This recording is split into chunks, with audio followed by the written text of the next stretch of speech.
So I'm going to get started with today's presentation, and it is entitled The Matrix Trilogy Decoded. What is the Matrix? What are the Matrix movies? The Matrix movies are, yes, science fiction stories, but what they really are allegories. So this term really has to be understood if anyone is not familiar with it. An allegory is a story, poem, or picture that can be interpreted to reveal a hidden or a coded meaning. What we're going to be doing here is decrypting that message. We're going to decode that message and show you what it's really about. What this science fiction trilogy is really about is our world, what's going on in our world. And an allegory typically teaches a moral or a political lesson of some kind. So, the allegory of the Matrix is actually about our world being under complete control. It's about the control system that is already in place in our world that we're already living in. And it's controlled by hidden forces or occult forces. It is an allegory about how this planet is being turned into a prison society, and that we're already really living in that prison society and are largely unaware of that fact, or at least the bulk of humanity is unaware of that fact. The people in this room are most certainly aware of it. But the good news about the Matrix of the allegory of the Matrix trilogy is that it also shows us the key. It shows us how we can get out of that prison society that has been built up all around us. So, each movie answers a different question.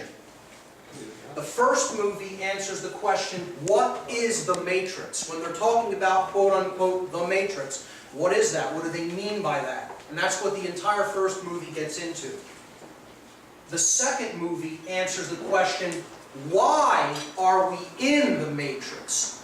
What are the causal factors that led to this condition? And I would suggest that this is why the second movie is wildly unpopular in comparison to the first movie. For people who can see the control system, at least, and are not resistant to at least seeing the controls in place in our world, they're still very resistant to understanding why that control system is in place and what's perpetuating it. And most unpopular of all is the third film, because the third film answers the question, how do we get out of the Matrix? And that's the information that people are actually the most resistant to hearing, because that involves deep internal change in a person's thoughts, emotions, and actions. And that's the thing that they're the most resistant to. So that's why I would suggest the second and third movie did not nearly gain the traction of the first one. So let's start in and take a look at the first movie, which answers the question, what is the Matrix? The film begins in a hotel called the Heart of the City. So it's starting at the heart. This is very highly symbolic, as we will see, because one of the things people miss in this movie is that it begins and ends in the same place, in the heart. Okay? It actually comes around full circle, and Neo actually ends up in this building at the end of the film. Okay? So every movie, every one of the movies also begins with Trinity, the main female lead, played by Carrie-Anne Moss, in distress, in severe distress of some kind. Each movie starts with her under attack or in distress, okay? Because she represents the feminine force that is in distress in our world, okay? She's under attack by agents at the beginning of the first film. Agents of the state are what these agents in the Matrix represent. They represent people who are doing the bidding of the control system. Okay, the main hero of the film, played by Keanu Reeves, is Thomas Anderson, who is a software engineer. Okay, now, the Matrix is all an allegory dealing with software jargon, computer jargon. Okay, software, hardware, internet, things like that. So, another thing a lot of people miss is that at the beginning of every film, the first time you ever see the main character, he is asleep.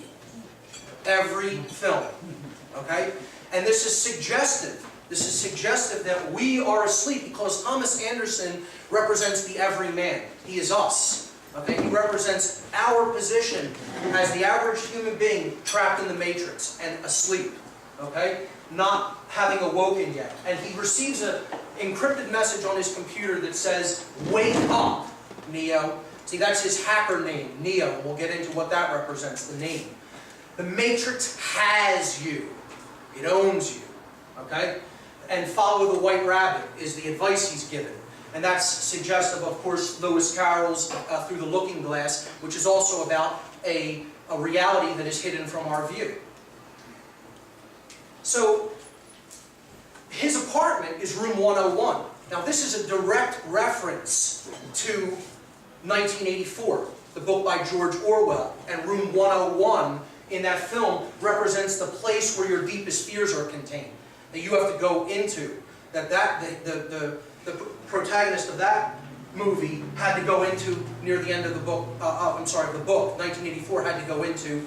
And, you know, unfortunately that movie has a very dark ending where The Matrix actually has a quite hopeful ending.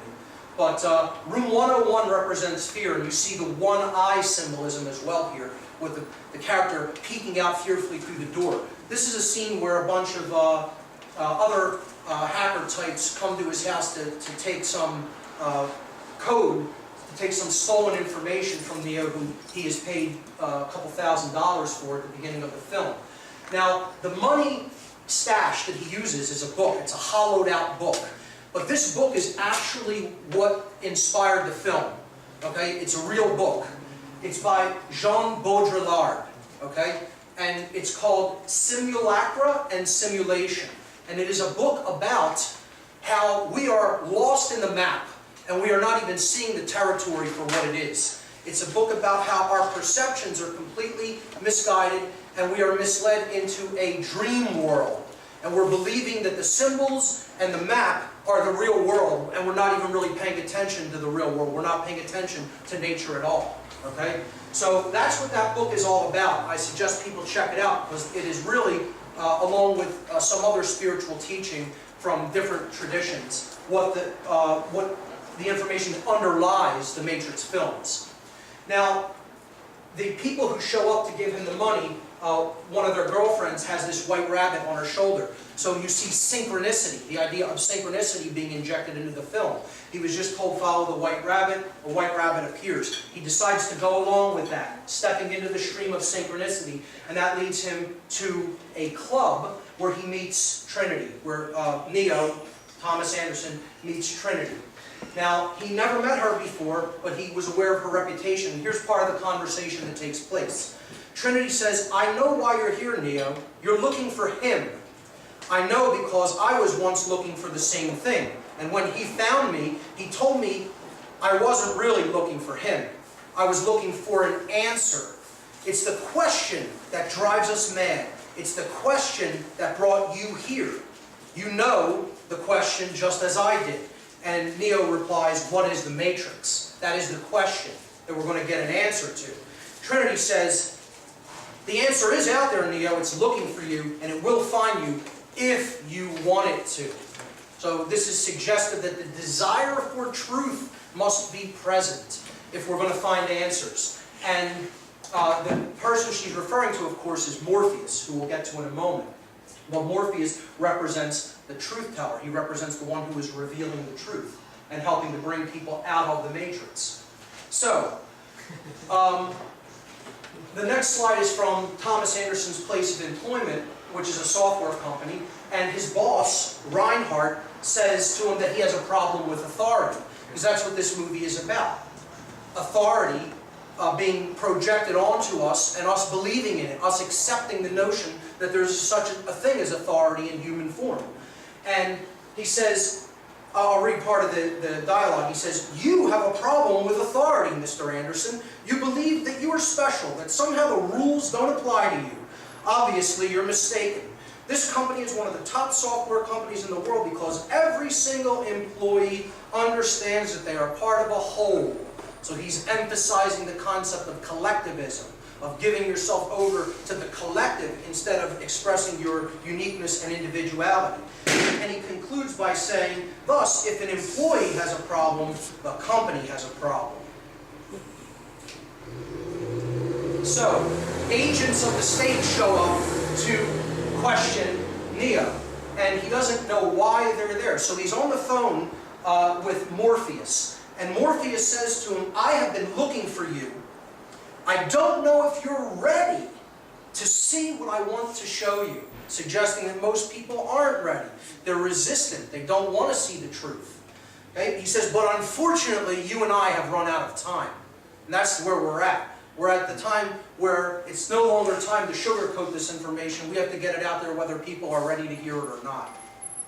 So they come for, these agents of the state come for Neo, doesn't know why they want him, and they bring him to a holding center to interrogate him.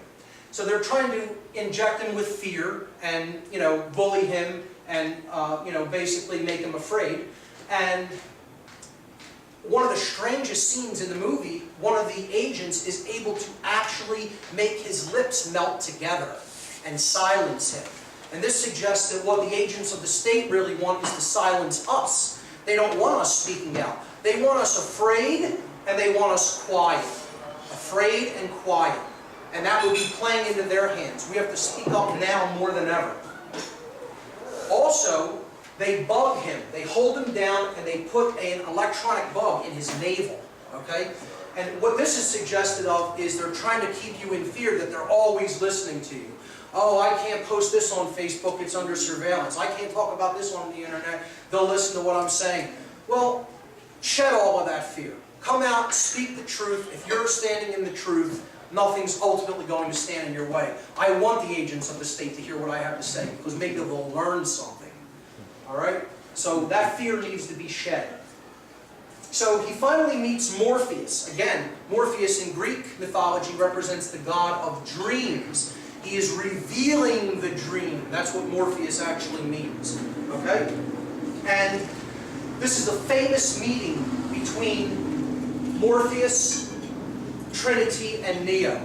And Trinity brings them together. Trinity, who represents our emotions, brings our action, which is the will, which is what Neo represents, into alignment with thought, which is what Morpheus represents. So let's take a look at these three characters and what they really represent allegorically. They are different aspects of our consciousness, of the expression of our consciousness. And Neo represents, well, I'll start with Morpheus. Our consciousness, the expression of our consciousness, is composed of three modalities or dynamics: our thoughts, our emotions, and our actions. These are the three ways we express our consciousness.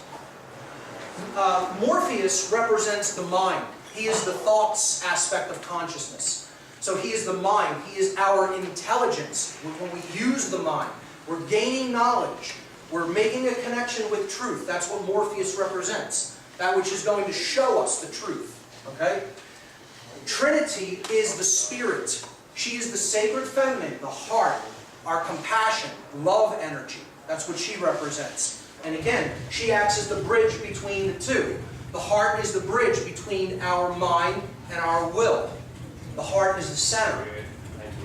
Our actions is represented by Neo. He is the will. He represents courage. He represents the exercise of conscience, doing that which we know to be right. And he represents our desire for freedom, for true freedom. Okay? So he is the will. When they meet finally, when the thoughts reach out to the actions, to the will, and they finally meet in the Lafayette Hotel, Morpheus presents Neo with a choice, and here's how the dialogue goes. Morpheus says, "You're here because you know something. What you know you can't explain, but you feel it. You felt it your entire life. That there is something wrong with the world. You don't know what it is, but it is there, like a splinter in your mind, driving you mad. It is this feeling that has brought you to me. Do you know what I'm talking about?" And Neo replies, "The Matrix." Morpheus says, Do you want to know what it is? You want to know what the matrix is. The matrix is everywhere. It's all around us, even now in this very room. You can see it when you look out your window, when you go to church. When you turn on your television. You can feel it when you go to work, when you go to church, when you pay your taxes. It is the world that has been pulled over your eyes to blind you from the truth. And Neo asks, what truth? And Morpheus replies, that you are a slave, Neo. Yes. Like everyone else, you were born into bondage. Born into a prison that you can't taste or smell or taste or touch. A prison for your mind. Unfortunately, no one can be told what the matrix is. You have to see it for yourself. So this is the idea that we have to have our mind open enough to see the system of control that is all around us. No one can really explain it to us. We have to be open-minded enough to see it for ourselves. He says, this is your last chance. After this, there is no turning back. You take the blue pill and the story ends here. You wake up in your bed and believe whatever you want to believe. If you take the red pill, you stay in Wonderland, and I show you how deep the rabbit hole goes. Another reference to Through the Looking Glass. And this is suggestive that the truth, to understand the truth, is a choice that only we can make. And the frequencies represented by the two colored pills are something that is a part of the code of this allegory. See, blue frequencies are about passing. It's about passive energy, okay? And that means if you don't want the truth, you would be shifting toward the blue frequency field. Red is about pushing forward and engaging the will and going wherever the truth leads, okay? It's the masculine aspect, which is what we have to engage when it comes to the acceptance of the truth. We have to employ will to understand what is really going on in our world. So that's why he has to take the red pill and not take the blue pill. He has to accept the truth and move forward with it, to go where it leads as opposed to pass on. That's what that represents. Okay, so of course the main character, our hero, Neo, takes the red pill. Before he takes the red pill, Morpheus finally says, remember, all I'm offering is the truth, suggesting that it is not going to be a pleasant experience, because understanding the truth isn't a pleasant experience. Okay? Now the movie starts moving very fast from the point where he takes the red pill. And after he takes it, the regular world around him dissolves, it goes away. Okay? And he wakes up in a horror-filled world. And that's what learning the truth is like. All of your illusions that you previously believed are falling away, and now you're waking up to the horror of our reality.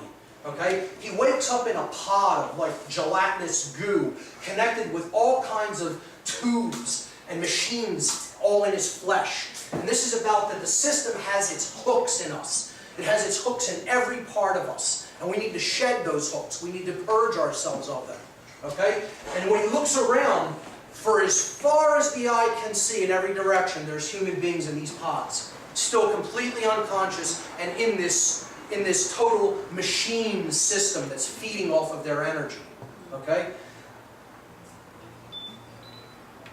When he looks down, it's as far as the eye can see, like a gigantic tower. You can't even see the bottom. You can't even see the top. It seemingly extends forever. And this is the horror of our situation, that we live in a world of people who are still connected to no aspect of reality whatsoever. They still completely engage in, accept and believe the illusion that is projected at them by the mainstream media, the government, religion, etc. People are not in connection with truth, they're in connection with fantasy land. And they are all around us for as far as the eye can see. That is our actual situation. So the characters who are on Morpheus' ship finally rescue Neo. He gets ejected out a waste shaft, and he's picked up and he is brought on board the hovercraft of Morpheus and the other characters. The hovercraft is called the Nebuchadnezzar, and they bring him on board this hovercraft, and he's a wreck. They have to rebuild his muscles because he's never actually really moved his own muscles. He's lived in this pod. He's been grown like a plant instead of lived his life like a human being. in a pod his whole life, so his muscles have atrophied. This represents the weakness that we're in when we first start waking up, when we first start coming out of illusion. Okay? That we have to build ourselves back up, because it's like, throwing someone a weight whose muscles have atrophied. They're not going to be able to catch it. They're not going to be strong. When they're first, starting to use their muscles, they're just, getting their legs under them. So it has to be taken slow in a stepwise progression to give people information when they're first coming out of the matrix. So he asked the question at one point when they're doing this work on his body, why do my eyes hurt? And Morpheus answers, because you've never used them before. So he's telling him, you've never seen the world for what it really is. You've never really opened your eyes. You've never really used your own eyes. You've been buying into the illusions all around you, and you've never seen the world as it really is for yourself. Okay? So that's what that part represents.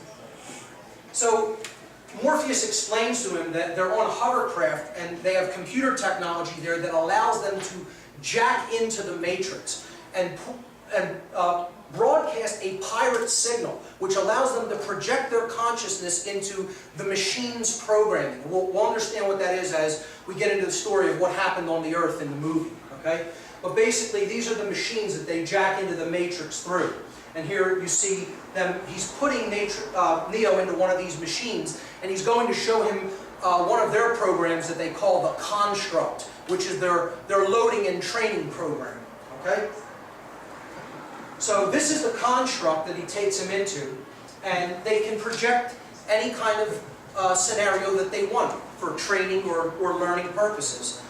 And it's, it makes the mind experience this as if it were real, but they're actually in a computer-generated reality. So Morpheus says, when Neo is surprised and he says, this isn't real, Morpheus replies and he says, what is real?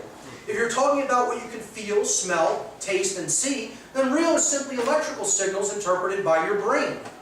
This is the world that you know now. The world as it was at the end of the 20th century. It exists now only as part of a neural interactive simulation that we call the Matrix. You have been living in a dream world, Neo. So in other words, the reality that he thinks is present is gone. The machines have taken over the world.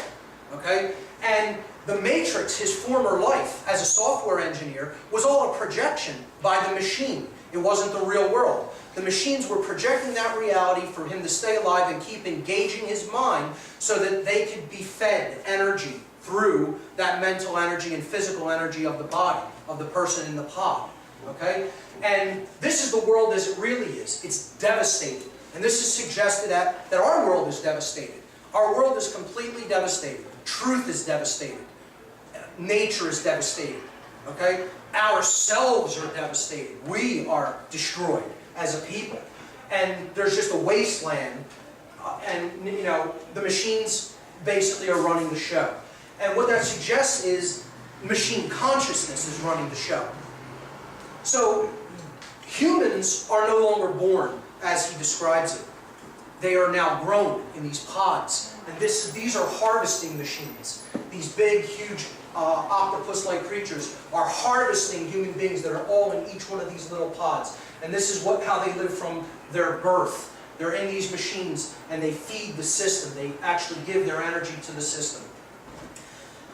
This is about us feeding the system through our compliance with it. So Morpheus says that the AI that took over the world was a singular consciousness that spawned an entire race of machines. He refers to it as a consciousness. Again, it's machine consciousness. It is intellect with it completely divorced from any wisdom. It is intellect completely divorced from any true care or heart or compassion. That's the machine world. The world of I don't care as long as I get mine. That's the matrix that we're living in. That's the consciousness that fuels that system of control. Okay? So, he says, the machines have found all the energy they will ever need, meaning human beings. They eat us, they feed on us. He says there are fields, endless fields, where human beings are no longer born, they are grown. For the longest time, I wouldn't believe it myself. And then I saw the fields with my own eyes. Standing there facing the pure, horrifying precision of it all, I came to realize the obviousness of the truth. And here's where we get the answer to the question of the first movie. Morpheus answers the question himself. He says, what is the matrix? Control. Control is what the matrix is. And the system that we're living in is all about control. A police state society. Total lockdown society coming in. Brought on by keeping people in a completely illusory, dumbed down condition from the moment that they are born. And that's what the machine consciousness is all about, and keeping people in a completely asleep condition from the moment that we're born is like. He answers the question. There it is. What is the matrix? Control. The matrix is a dream world built to keep us under control in order to change a human being into this. And he holds up a battery because we are their fuel through our consent to this system of control that has been built up. I would suggest that what the matrix ultimately is this. It's not just control, it's a specific kind of control. The matrix is mind control. This is where the real matrix is operating. It's operating in the realm of mind to keep people in a dreamlike state, in a state of unconsciousness, so that they cannot really see what's going on in our reality and just accept the projected version of reality at face value. Neo is horrified by this and immediately tries to reject it. Of course, when people are first waking up to the nature of our reality, they're very angry. And they want to lash out at who's telling them the truth. They don't want to hear it. So he says, no, I don't believe it. It's not possible. And Morpheus again responds, I didn't say it would be easy. I just said it would be the truth. That's all he was ever offering him. He wasn't telling him you're going to wake up to a wonderful fantasy land. You're going to wake up to a wonderful world. You know, you're going to wake up and see the truth for what it is. A world of horror that it's our responsibility to change. Okay?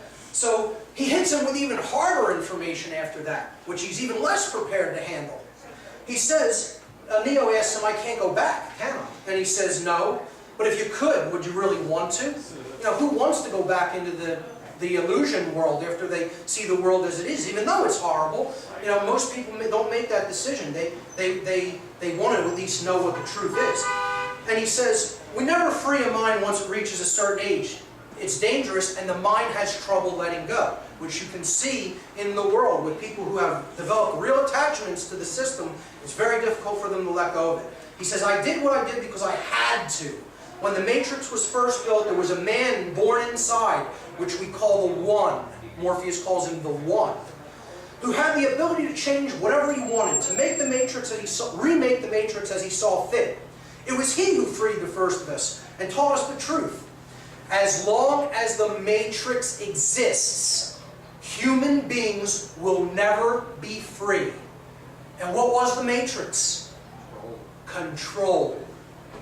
So substitute the word, the allegory, put it in there. As long as the Matrix exists, human beings will never be free. What is the Matrix? Control. As long as the desire to control exists, you will never be free, ever. So, he says, after he died, meaning the One, his return was prophesied. And it was prophesied that his coming would hail the destruction of the Matrix, the destruction of the world of control. And that the war between us and the machines would end, bringing peace to our people, bringing freedom to our people. He says, that is why there are those of us who have spent our entire lives searching the Matrix looking for him. I did what I did because I believe that search is over, referring to Neo. So he just drops onto Neo that he believes that this guy is the savior of humanity, that he's the savior of the world. He just woke up, he's newly woken up to the reality that's all around him, and he's still horrified by it. And now this guy just hit him with the fact that he's the savior, or so Morpheus believes. Okay? So let's continue. Morpheus then, okay, let's look at what the name Neo really means, allegorically.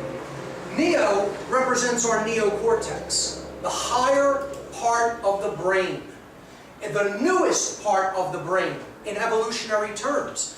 Neo is a Latin prefix meaning new. Okay? It's also an anagram for the word one. You just rearrange the letters of Neo and you get one.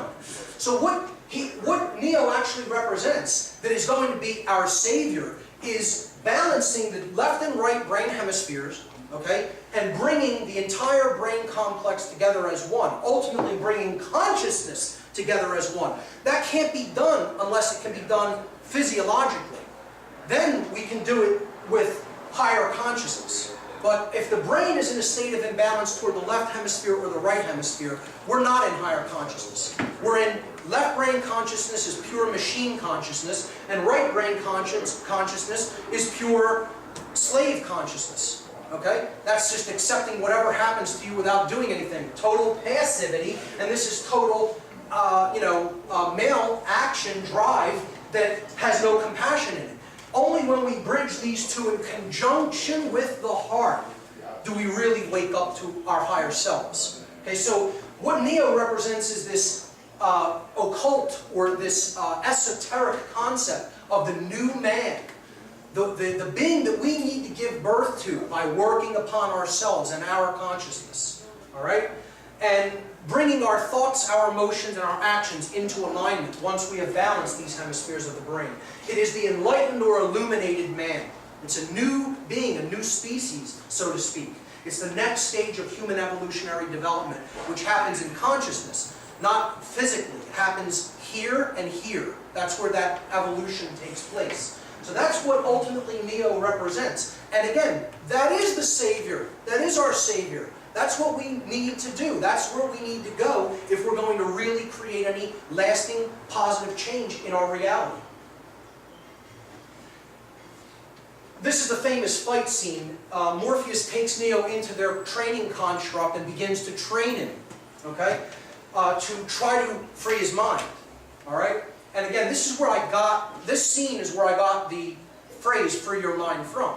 The conference is named directly after this movie from this scene in The Matrix. Okay? So he says, he's fighting, Neo is fighting Morpheus, and he cannot beat him. He's given all the programs for jiu-jitsu and other forms of kung fu, and he knows all the forms and the techniques, but he still can't beat Morpheus, who is older and seemingly weaker body-wise. He's in better shape as a physical specimen. Neo is, but he can't beat him. And he's like, why do you think you can't beat me? And he says, do you believe that me being any stronger or faster here has anything to do with my muscles in this place, meaning the construct? So he's trying to explain to him this is all about being strong here in the mind. That's where, when we start to take action in this realm, that our strength has to reside. And he says, I am trying to free your mind, Neo, but I can only show you the door. You are the one that has to walk through it. So, you could lead a horse to water, but you can't make him drink. You could show someone the truth, but you can't make them accept it. That's what he's saying. He's saying you have to let it all go. Fear has to be let go. Doubt has to be let go. Disbelief. Free your mind. He says, you're the one who has to walk through the door, suggesting that ultimately only the person themselves creates transformation. Transformation is created within, and it's done according to our accepting the truth and then putting it into practice in our lives. So you're the one who has to do it. He shows them another training program, which they call the JUMP program. And this is about having faith in yourself. All right? He starts them on this building, and he's telling him you need to jump to that other building across an entire city street. And this is obviously impossible in the, quote, real world, but he's trying to train his mind out of its weakness and build up confidence and build up belief in oneself. So Morpheus makes the jump because he's already at that level of consciousness, and he asks him to follow. And of course, Neo isn't at that level of awareness yet, and so he plummets into the street. And the street doesn't kill him. It acts like a trampoline, but he kind of is a little bit injured. He spits up a little bit of blood, and and he says in this, if you're, after coming out of that program, spitting up some blood, he says, if you're killed in the Matrix, that means that you die here, and Morpheus simply responds, the body cannot live without the mind. So ultimately the mind is what's creating our projections in the real world. So, continuing, he then shows him another training program that is all about the agents of the system and how they're really all around us. And the agents can be anybody within the system, because the system is what people are attached to. Okay? So they're not willing to follow the truth. They're not willing to do the right thing. They're going to do whatever the system commands them to do. So anybody is a potential agent of the control system. Morpheus says the Matrix is a system. That system is our enemy. When you're inside, what do you see? Businessmen, teachers, lawyers, carpenters. The very minds of the people we're trying to save. But until we do, these people are still part of that system, and that makes them our enemy. You have to understand that most of these people are not ready to be unplugged. Many of them are so inured, they are so hopelessly dependent on the system that they will fight to protect it. They will fight to protect their enslavers. They don't want to be free because they've never even understood what the concept of freedom is, let alone practiced it or lived it in their lives. They love being under control. They love being dominated. They love being enslaved. And they want it to stay that way, because it staying that way means ultimately they have no true personal responsibility, the thing that they're really trying to duck more than anything else. So he's trying to explain to them, these people basically love it the way that it is. And many of them aren't ready to see the truth and be unplugged from the mind control system. So he says, were you listening to me, Neo, or were you looking at the woman in the red dress? This is a clear reference to the occult concept of the Scarlet Woman, and it represents the base desires. It represents staying in ego consciousness, being distracted, having your work put to the back burner due to distractions, things like that. And he explains to him, he tells him, look again, and when Neo turns around to look for the woman in the red dress, it's an agent holding a gun to his head. Okay? So what he's trying to tell him is that agents of the system can be anybody. They can infiltrate anywhere. And he says, this is a training program that's designed to teach you one thing. If you're not one of us, you're one of them. Anyone that we have not unplugged is potentially an agent. Sooner or later, someone is going to have to fight them. Every single man or woman who has ever stood their ground, everyone who has fought an agent has died. But where they have failed, you will succeed, because their strength and their speed are still based in a world that is built on rules. Because of that, they will never be as strong or as fast as you can be. And Neo says to him, what are you trying to tell me? That I can dodge bullets? And Neo says, no. I'm trying to tell you that when you're ready, you won't have to. That this will not have to come to a hot revolution if we can do it in consciousness. If we get to a level of consciousness where we stop holding on to our attachments to this control system, we won't have to do this with a war. We will be able to do it by stepping away from the control system and letting it fall, by refusing to comply, by stopping giving our energy to it, to perpetuate it through our own energy. That's the real solution. And not a single bullet would have to be fired if we can get it done that way. And that's what all of my work is about. 100% of my work is to try to avert that hot revolutionary potential. I don't want to see it come to that. I'll be ready if it does come to that, guaranteed. But that's not what I really want to see happen. Otherwise, if I did want to see that happen, I would shut my mouth and never say a word. All of my work is to try to avert that. All of it. Okay? So, the next scene is about Cypher. He's one of the crew on the Nebuchadnezzar, Morpheus' ship. And he is hardly upset by what he has learned in the real world. He hates being unplugged from the Matrix and wants to go back in. He wants to go back asleep. He wants to just live out his life and just feed his base, ego-driven desires, and not pay attention to the truth, and not try to change because he doesn't have the will to do it. He doesn't have the will, the sustained effort and will to continue to press forward. So his question is, why, oh why, didn't I take the blue pill?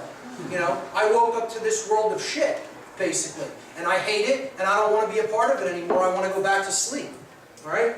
So his concept is ignorance is bliss, and he makes a deal with the machines that if he gives up Morpheus, if he betrays Morpheus and gives him up to the machines so they can get the codes that they need to attack the last human city of Zion, which we'll talk about later, that his body will then be actually physically reinserted into the Matrix, will be found in the real world and physically reinserted into the Matrix, and he's doing this for a deal that he'll be made someone important and rich, like an actor. We'll take questions afterward. So he's going to betray the crew, okay? And one of the next scenes is the heroes go into the Matrix because Morpheus is taking Neo to see another character known as the Oracle. We'll get to what she represents. She's basically one who makes prophecy about what's going to happen in the future. And in the waiting room to see the Oracle character, he encounters this little boy who we don't know his name. He's just referred to as the boy with the spoon, or Spoon Boy. Okay? And he's bending these spoons with his mind into knots in the Matrix. Because he's woken up. He knows this isn't real. It's a computer projected reality. And he could just, it's mind over matter. It's the will over the physical world. Okay? Reshaping it as he sees fit. And he's trying to teach Neo to do it. And Neo's having a problem with it. And he says, do not, the Spoon Boy says to Neo, do not try to bend the spoon. That's impossible. Instead, only try to realize the truth. And Neo says, what truth? And the Spoon Boy replies, that there is no spoon. Meaning, you know that this is in the Matrix. It's in the world of illusion. Exercise your will over it and change it. Okay?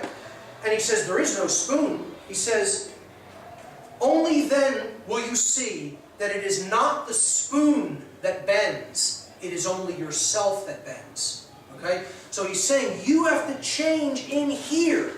And in here, if you want to see change reflected in the external reality. It has to happen from within first. Neo finally meets the Oracle character, represented by this black woman, and she is about prophecy, she is about the intuition, and she is about knowing the self. That's what this character represents. She's the deep innermost recesses of the subconscious mind. Okay? And she tells Neo that he should look at the sign behind the door. Behind her door when you walk into the temple of the Oracle. This is a clear reference to the Delphic Oracle in Greece, which was the center of the Hermetic mystery traditions in the ancient world. And this is the main saying, here you see it in Latin, temet nosce. In Greek, I don't know what the inscription was off the top of my head, but basically what that means is know thyself. And in the Hermetic tradition, they said, know thyself, and only through knowing thyself will you know the universe and the gods. Okay? So, this is the ultimate command of all mystery tradition teachings. If you don't know the self, you're doomed. If you know the self, then you can create wondrous change in the world. And that's the problem. We don't know ourselves. We've forgotten who we are. And we don't understand how consciousness works to create the reality that we're witnessing and that we're experiencing. And therefore, that's why we continue to create in ignorance. If only when we know the self will we create consciously. So she says, do you know what that means? It's Latin. It means know thyself. Being the one is just like being in love.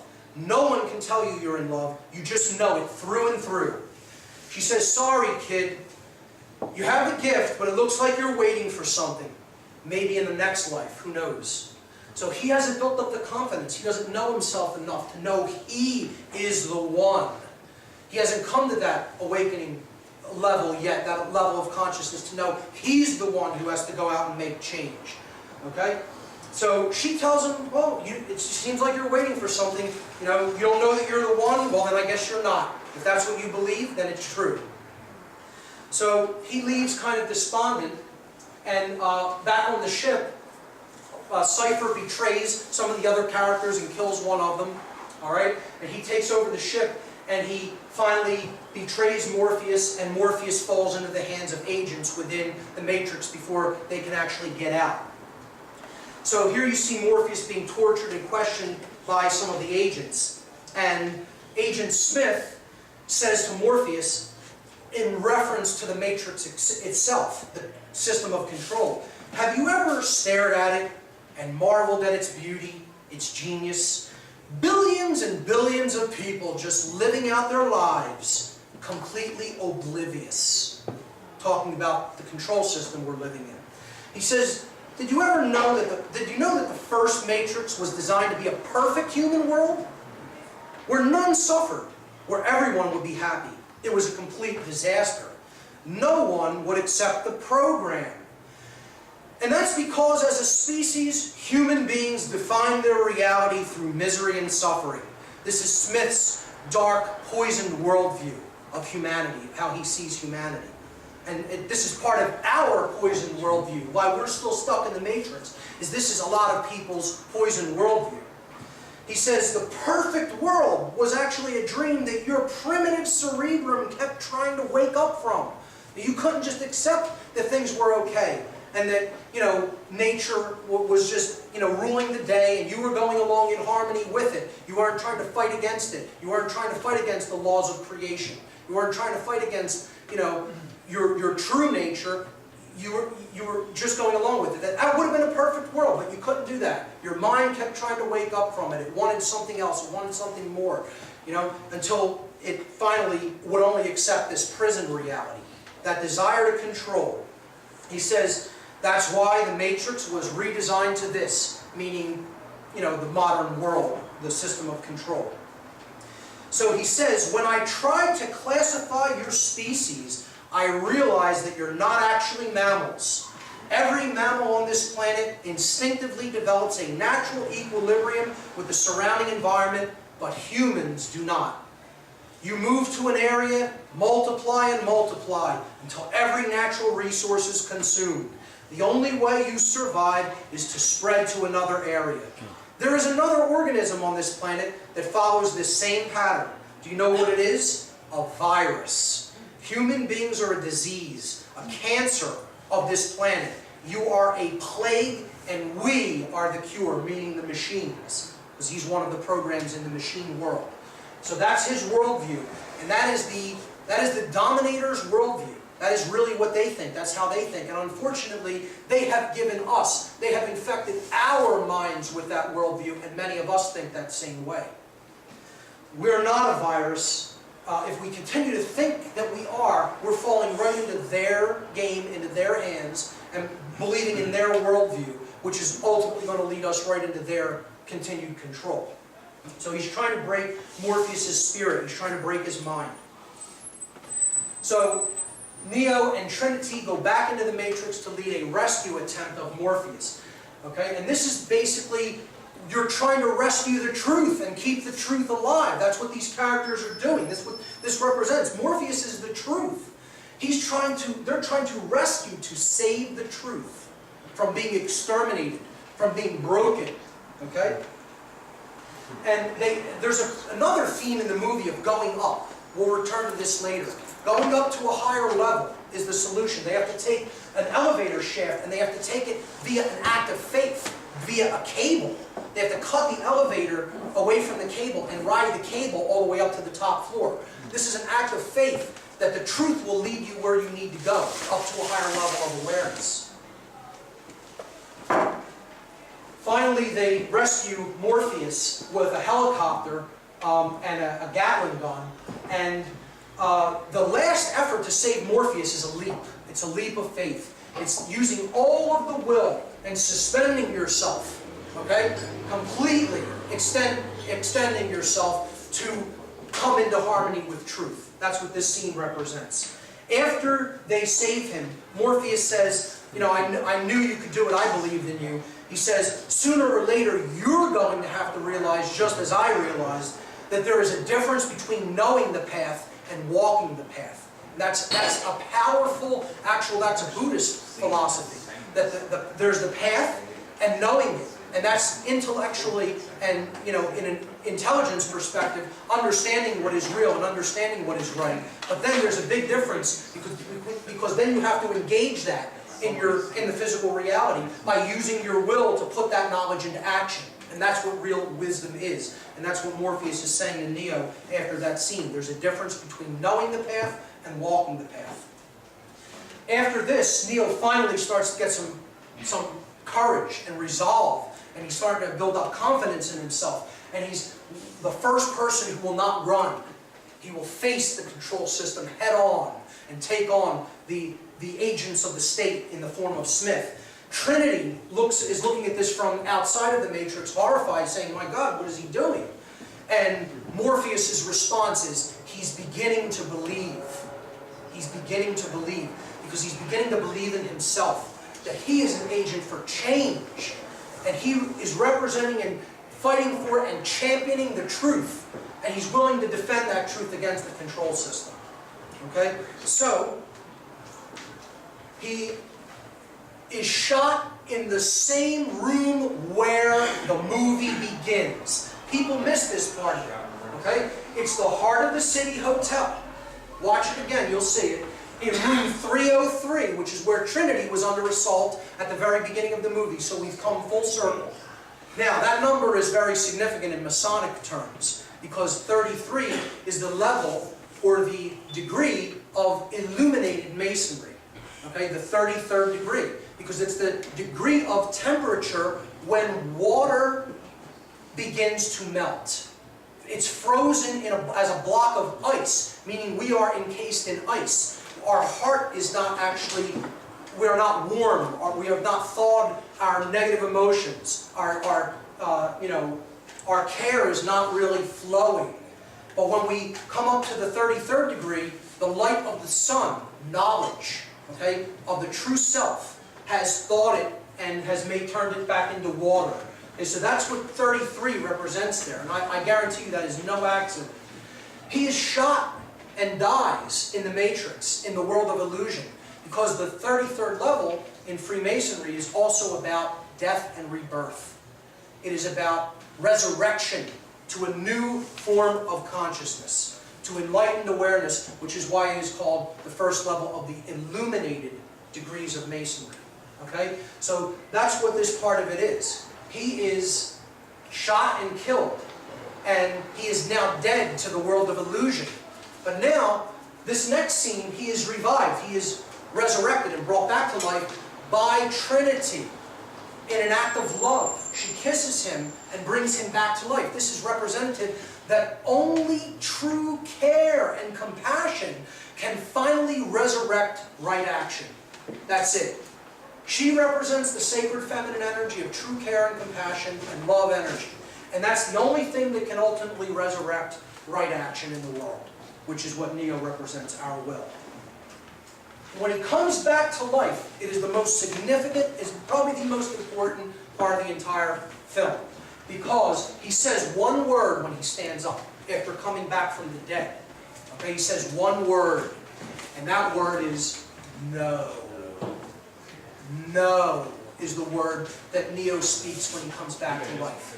And this is suggestive that only when we begin to say no to the control system are we ever really going to really be reborn and really come back to life as a species. The agents of the system fire their guns at him, and he can now stop the bullets just by projecting his consciousness. And this is representative of, again, if we come up to that level of consciousness and say no, no bullets will have to be fired, ultimately. We'll be able to stop that eventuality, that negative future. So, the word no, I call it the most powerful word in the universe in my work. The concept of apophasis, A-P-O-P-H-A-S-I-S. Apophasis means to say no. It means to not speak, or to not acknowledge, or give energy into the system. It is withdrawal. Withdrawal from what is wrong. And in withdrawing from what is wrong, we're ultimately doing what is right. So that's the most powerful energy, the lost word it is called. And that's what we need to step into, that form of consciousness. When he wakes up, he can see the code of the matrix. He can see it for what it really is. He has new sight. He has new eyes. He is now really realizing the truth. And he can seemingly fight the control system now with a hand behind his back. It's becoming easier for him because he now can see the truth. So the illusion, as it's projected at him now, he can strike it down at will. He actually lunges himself forward and projects himself like a missile at the center of Smith's being, the agent. And he goes into his body, and he blows him apart from the inside in a hail and a shower of light and green energy, which again represents care and love. And this is suggestive of, we need to get into the heart of the people who are actually still giving themselves over to this control system, the agents. We have to reach them ultimately. To change them, help to change them from the inside through care. And then we won't have to, like I said, have a hot revolution.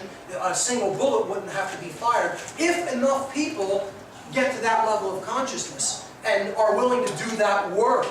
Therein lies the problem. That there doesn't seem to be enough people at that level of consciousness and who are also willing to engage that work. I keep telling people on my show, we are not going to change this reality unless we can reach the people who are still willing to give over their mind and body to this system of control.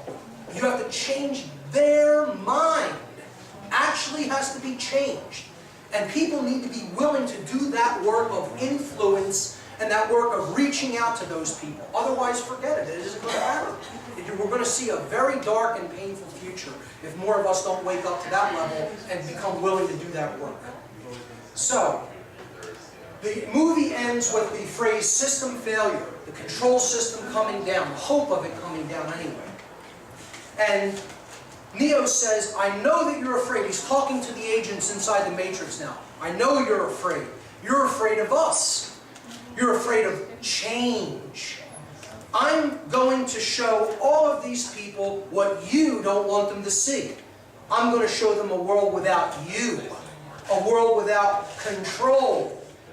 Without boundaries. A world where anything is possible. And synchronistically, when he's saying the words, where anything is possible, right after that, when this fades out, it zooms in to the M and the F, male and female, I would suggest. Okay? The masculine and feminine consciousness that is within us being bridged and brought together, and it opens as a doorway into another world. And that is how the first movie ends. Very powerful symbolism. Okay? Let's take a look at the second movie. So, the second movie is about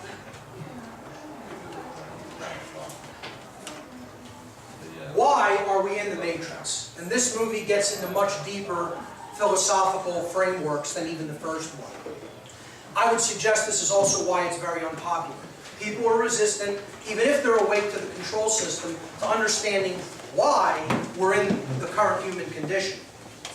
So, let's jump in.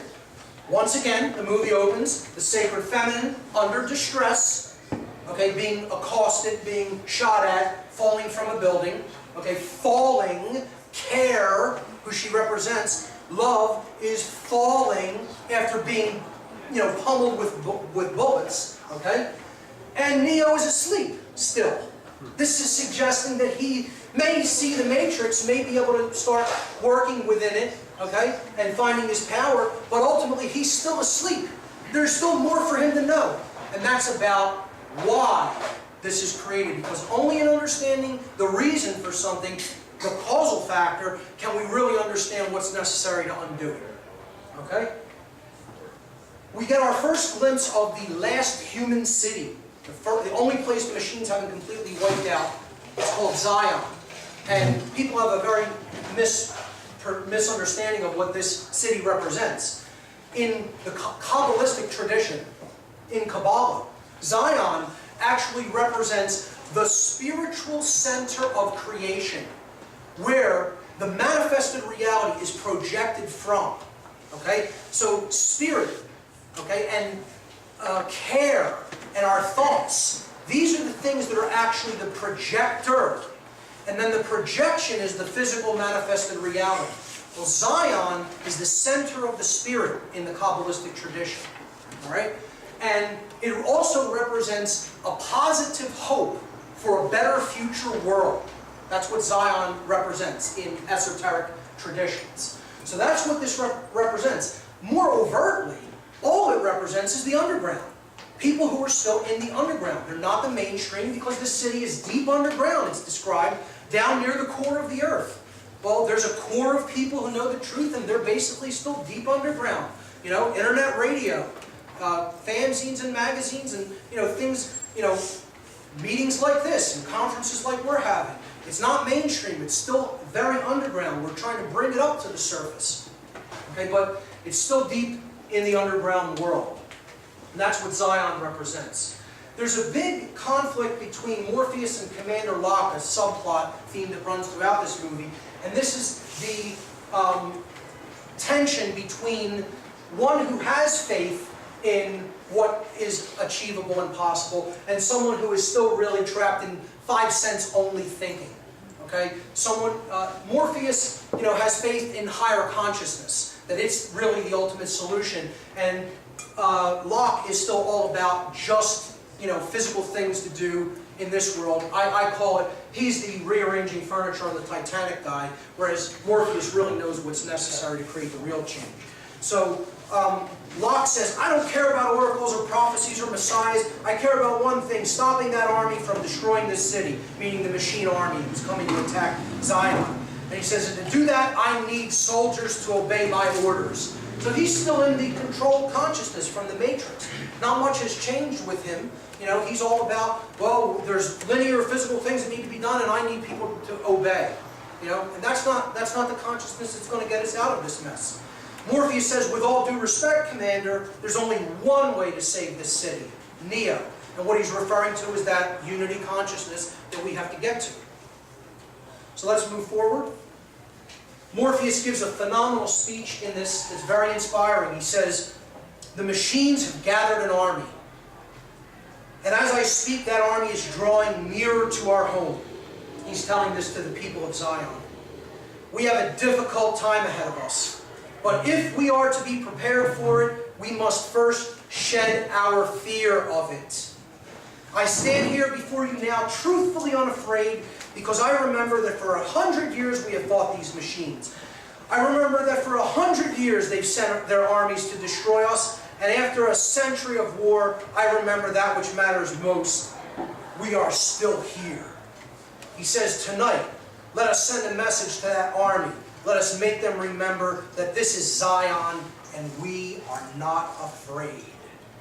So, incredibly powerful speech delivered by Morpheus about fear and how to conquer it. In this scene, we see that Smith has a new ability in this film to replicate himself. Agents are now replicating, and they're everywhere. Okay? So he puts his hand into the heart and turns it black. Okay? Highly symbolic. He's destroying people's care. He's eating their heart. And then he turns him into one of them, an agent for the system of control. Okay? So he takes over one of the people who is one of the crew members on another ship, Bane, his name is. Now, Bane is symbolic. Bane means poison in Latin. Okay? So that's how we are poisoned. We become poisoned through the heart. Actually, if you really want to get technical, what Bane means in Latin is not just poison. It means an agent of death. So highly symbolic. And again, poison was the main agent of death used, so it became synonymous with poison. So Bane is actually an agent that leads to death. Okay? So we see him taking over people through the heart, and that's ultimately bringing them toward death, because that's what he represents. Smith represents death, as we'll see in a moment. This movie is all about conversations that deal with purpose. Purpose. Okay? He says, this is a scene where Neo is talking to one of the counselors of Zion. And they go out into the engineering section, and he's having a conversation with him about all the machines that run the city. He said, Counselor Heyman is his name. He says, I think about all those people still plugged into the matrix. And when I look at these machines, I can't help thinking that in a way we're plugged into them. He's talking about technology in general. And Neo answers, but we control these machines. They don't control us. And the counselor replies, it does make one wonder just what is control. Neo replies, if we wanted, we could shut these machines down. And the counselor says, that's it. That's control, isn't it? If we wanted, we could smash them to bits. Although if we did, we'd have to consider what would happen to our lights, our heat, our air. There's so much in this world I don't understand. See that machine? It has something to do with recycling our water supply. I have absolutely no idea how it works, but I do understand the reason for it to work. So here, purpose is brought up. There's a reason for things. Now, I would suggest this is also about technology and how it's a dual-edged sword. It can be used to help mankind, and it can be used as an agency for control. It's about how will we use it. Will we use it truly for our benefit and our uplift, or are we going to use it to bring in greater and greater modes of control? And that's the conversation that's taking place here.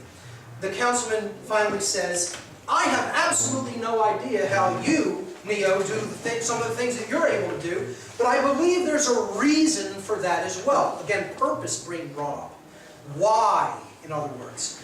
I only hope we will understand that reason before it's too late. So what he's suggesting here is we have to really understand what is driving your level of will so that we can help other people to achieve that level of consciousness and put their knowledge into action, to get over their fear and actually do the work that is required. If we can understand what helps bring somebody into that full potentiality of their power, then maybe we'll have a shot.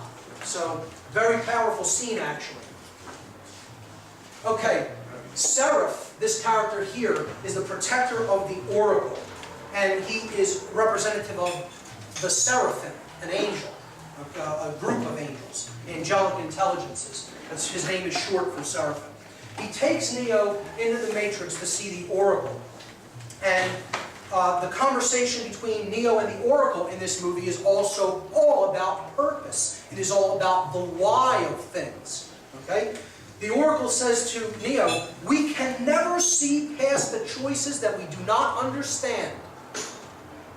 You didn't come here to make the choice. You've already made it. You're here to try to understand why you made it. In other words, she's telling him, you have to get to the why of your decisions. You have to understand the primary motivating factors of behavior. If you can't do that, you're done. He says, what if I can't do that? What happens if I fail? And she says, then Zion will fall, meaning humanity will be doomed. We can't understand what drives our behavior, our primary drives and motivations, the causal factors that lead us to make the choices that we do. We're doomed as a species. Very, very powerful, a crux of the philosophy in this movie. Okay? So, the oracle then says to Neo, the second part of this conversation is about what he has to do. And she says, the machine mainframe is where you must go, where the path of the one ends.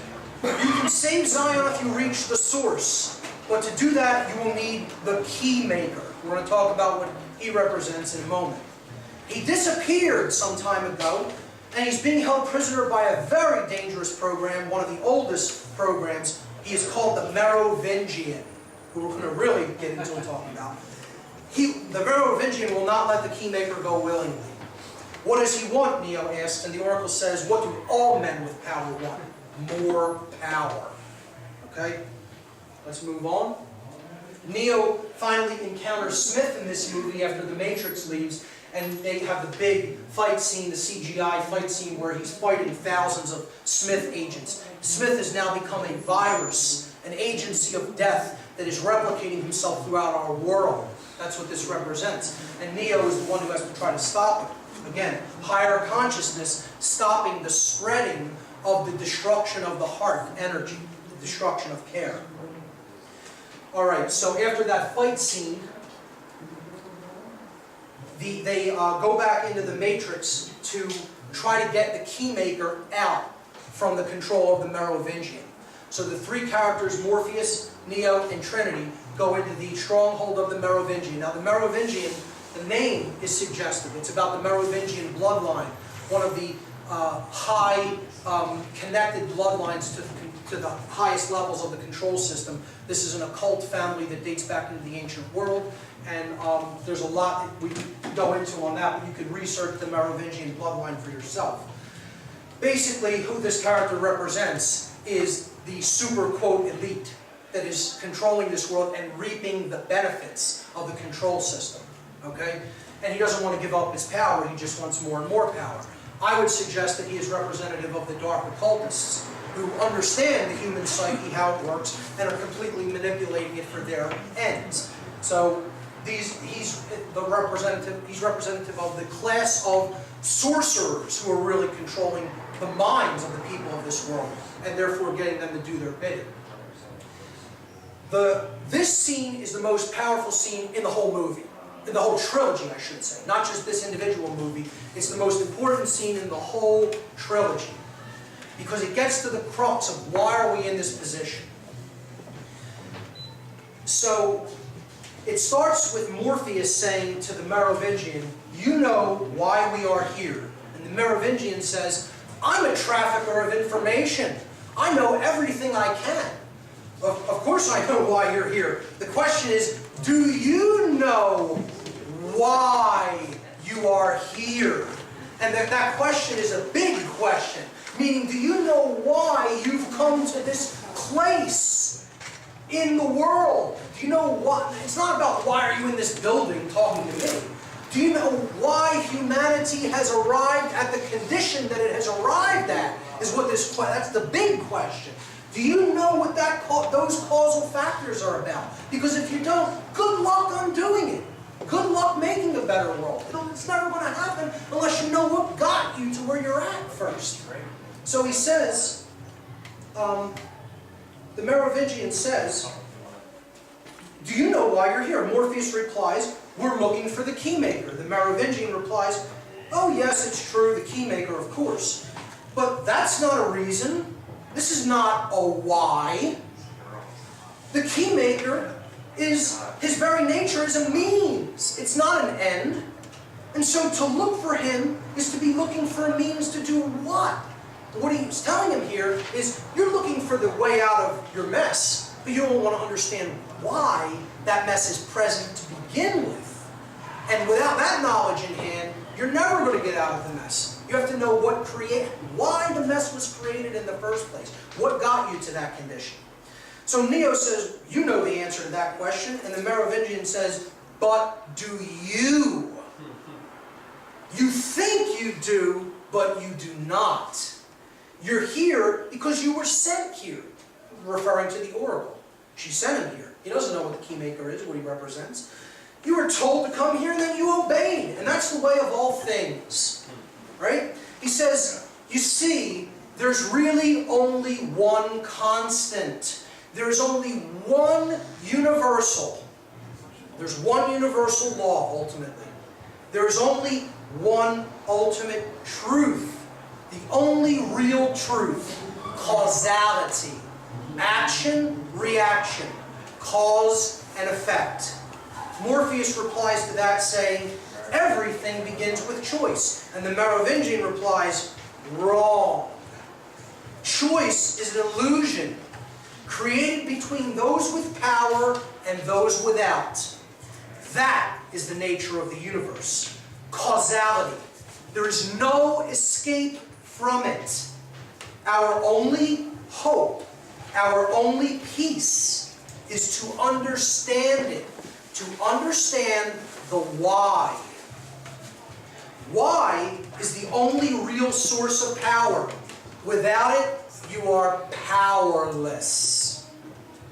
Why is the only real source of power. Without it, you are powerless. Another link in the chain of servitude and slavery, until you understand the why. There it is. There's the conversation happening between the five of them. Of course, this is Persephone, the wife of the Merovingian. He ultimately represents Hades, or Satan, okay, in mythology. And this is Persephone, the wife of Hades, who is held captive by Hades in Greek mythology. Again, it's another symbol of the sacred feminine being held captive by the force of evil and control. So, why is the only real source of power? Without it, you are powerless. Understand that. Persephone, again, represents the sacred feminine being held captive, again, by dark forces. She ultimately betrays the Merovingian and helps the heroes get to the Keymaker in the dungeon he's being held in. Okay, so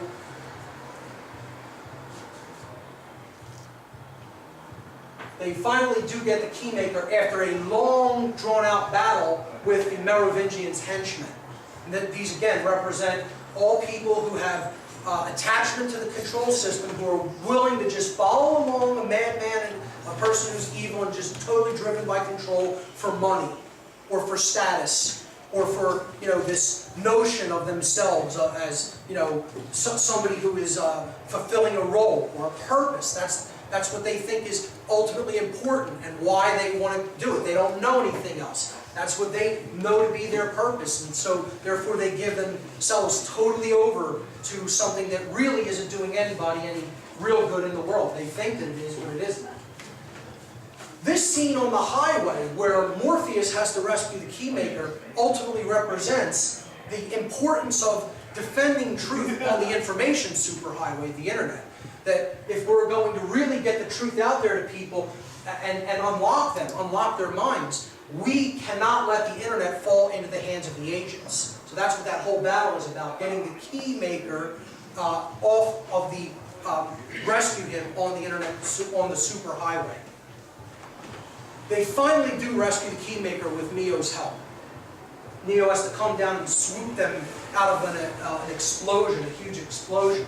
So again, that represents he's rescuing the truth and the key to unlock people's minds, who the Keymaker represents. The Keymaker represents the unlocking of the deepest subconscious desires, getting into the subconscious mind and really deeply penetrating, exploring, and understanding our motivations and hidden desires. That's what the Keymaker is. And that's why they need him. That's why they can't really do what they're going to do, which is unlock people's minds without the knowledge of how to do that. Okay, so he formulates a plan with 3 captains of 3 ships to go into the Matrix, disarm the defense system, and get Neo into a hidden part of the Matrix, a back door, so to speak, so he can get to the source and do what he needs to do. Okay, Smith is, of course, replicating here. You see him trying to take over Morpheus in one of the backdoor corridors while Neo is fighting him off. Finally, Trinity decides to help after one of the ship captains fails in their mission to disarm part of the defense system. Trinity decides to go into the Matrix. After promising Neo she would stay out of it, he's trying to protect her at this point because he has seen her death in a vision, in his dreams. And he doesn't want her entering the Matrix to try to change the plan, to try to make the plan work, but she goes in anyway. She decides to sacrifice herself to go in, even though there's tons of agents in there, to bring down part of the control grid so that the Keymaker, Morpheus, and Neo can do what they need to do. Finally, it succeeds, and the Keymaker opens this back door in the Matrix. Again, these are the subconscious, hidden desires that are all locked up and bound up in our mind that have to be unlocked, that have to be penetrated and walked into so we can understand the why of our behavior. Okay?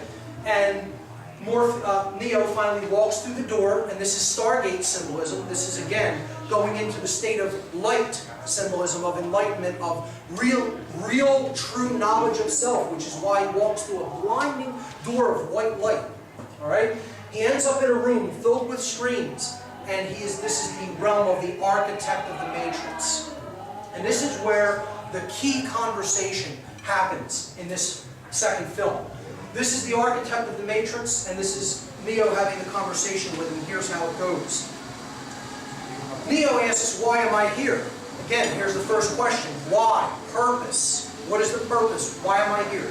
The architect says, your life is the sum of a remainder of an unbalanced equation inherent to the programming of the matrix. The matrix is older than you know. This is the 6th version of it. Okay? So this is news to Neo. He is not aware of this. In other words, he's telling him there have been other incarnations of humanity. There have been other destructions through cataclysms. Okay? This isn't the first time around on this great wheel of karma. You've done this before. That's what the architect of the matrix is telling Neo here. And he says, this is the 6th version. As you're undoubtedly gathering, the anomaly is systemic. It creates fluctuations in even the most simplistic equations. So this anomaly that he's talking about, what is it? Neo immediately recognizes it and he says, choice. The problem is choice, isn't it? And the architect replies, the first matrix I designed was quite naturally perfect.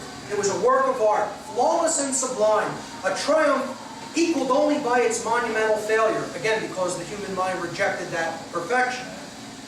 I redesigned it to more accurately reflect the varying grotesqueries of your nature. However, I was again frustrated by failure. The answer was stumbled upon by an intuitive program. And he's referring here to the oracle, again, who represents the intuitive capacity. Initially created to investigate certain aspects of the human psyche. Again, another reference that these are all aspects of the psyche, these programs. If I'm the father of the matrix, she would undoubtedly be its mother. Neo says the oracle. And the architect says, she stumbled upon a solution whereby 99% of all the test subjects accepted the program. And what was this solution? The illusion of choice. The Hegelian dialectic. Do you want the Republicans or do you want the Democrats? Do you want labor or conservative? Do you want liberal or conservative? Coke. You know, Coke or Pepsi, exactly. And that illusion of free choice is what gets people, even though it's a false choice, it's a false paradigm, gets people to accept the program of the matrix. And what the choice ultimately is, do you want this form of control or do you want this form of control? But either way, you're under control. See, it's this hand or this hand, but either one's going to punch you in the teeth. Because it's controlled by the same mind who doesn't give a damn about you. Okay? And that's the false choice that people are presented. Hegelian dialectic is what this is called. The presentation of a false choice to give the person who you're controlling the illusion that they've made the choice for themselves. And this is all an illusion. Just like politics, it's all an illusion. It's all fake. It's all puppet show. And the puppet master is getting ready to knock you out. Because he has the puppets on both hands, and whichever one you pick, you're getting knocked out by. You're getting dropped with. Okay? So, he says that those who refuse the program, while a tiny minority, if unchecked, would constitute an escalating probability of disaster and failure. Meaning, even, he's trying to control the people who have woken up from the matrix. He wants everybody under control.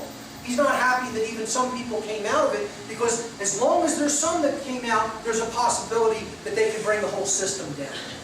So, Neo says this is about Zion, isn't it? Meaning the people who are awake, the people who have really come back to true humanity. And he says, the architect says, Zion is about to be destroyed, because he sent his machine army after them. He says, this will be the 6th time we have destroyed it, 6th extermination of humanity. And we have become exceedingly efficient at it. The architect then says to Neo, the function of the one is only to return to the source, after which he's required to select from the matrix 23 individuals. That's a highly symbolic number, which represents escape. Getting out is what the number 23 represents in occult terms. In other words, he got out of the matrix, but he's going to reload it. That's where the name comes from. You're just starting the same system of control all over again. Because most people, when they come out of one system of control, what do? They build up another one. It isn't about laying down the sword. It's let's make a new system of control. And we'll be the new kings. We'll be the new rulers in this one. And we'll just do it all over again.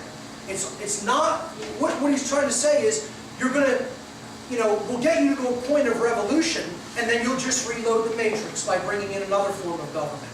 And that was the failure during our first revolution, where what should have been realized is that the problem is the belief in authority is the human problem.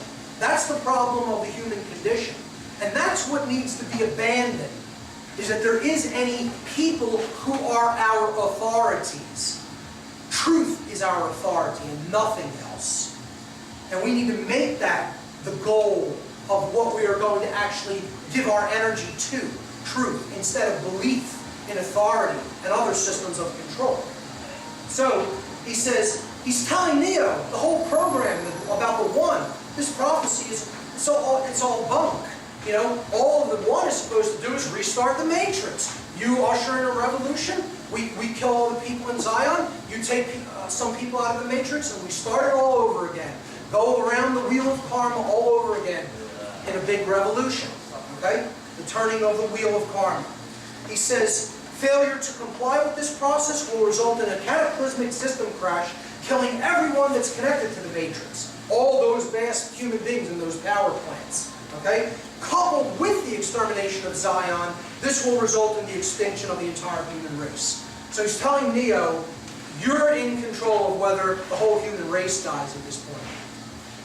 The fate of humanity is in your hands. He tells him that there's a door on the left, which if he goes through, goes to the source, and he rebuilds the matrix, he reloads the matrix.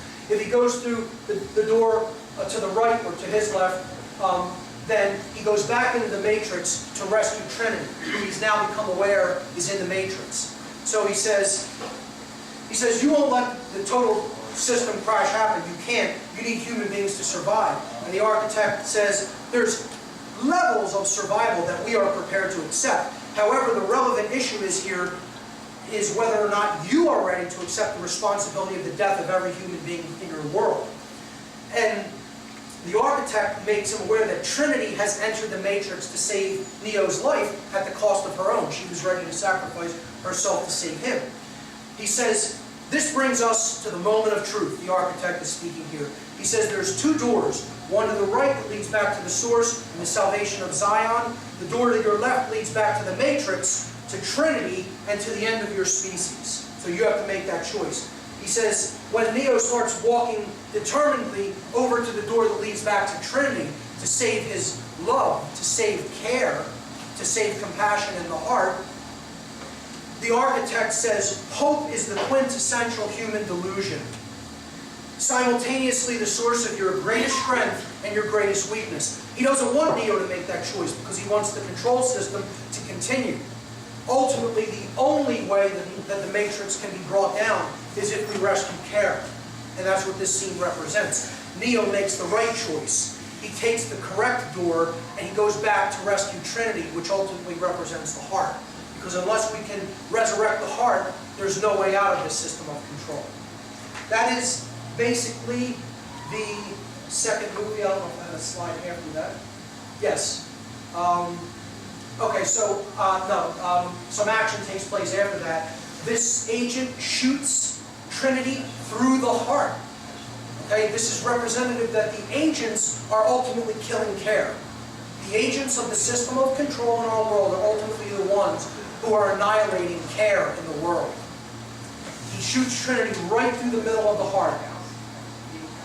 But of course, Neo comes and rescues her before she falls to the street. And he inserts his hand into her heart in the matrix and actually pumps her heart to bring her back to life. And this is representative of we have to actually bring care back to life in our world if we're going to stand a chance. We have to resurrect care by bringing the heart, getting the heart beating again. And notice that that's all, it's done in green energy. Again, you see green being the main theme, the main color here, because green is the color, the frequency of balance. It's actually in between, in the visible spectrum, between the reds and the blues, where the masculine and feminine frequencies. It is the coming together, the sacred marriage of those two modes of consciousness, and that's what care energy is really all about. The middle, the center of the visible spectrum of light, green energy, is care energy, is love energy.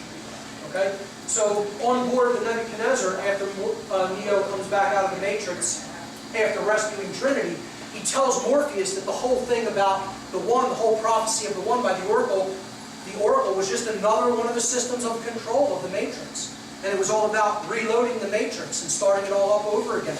So Morpheus is like devastated, because this is his whole religion. This is his entire belief system.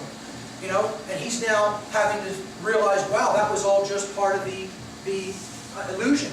I look at that as all the beliefs that are fed to us through religion and the New Age movement about externalizing the Savior is all part of the system of control, because it gets you to stand down and you don't really take right action. You are looking at like, that's all in someone else's hands. We don't have to do nothing. You know, it's not about good works, it's about belief. Well, that's bunk. It's all about good works. It's all about actually making a change in the real world through an act of your will. And that's what love is all about. And that's what higher consciousness, including Christ consciousness, is all about. The machines finally sent a kamikaze mission to the Nebuchadnezzar to blow up the ship. And they succeed.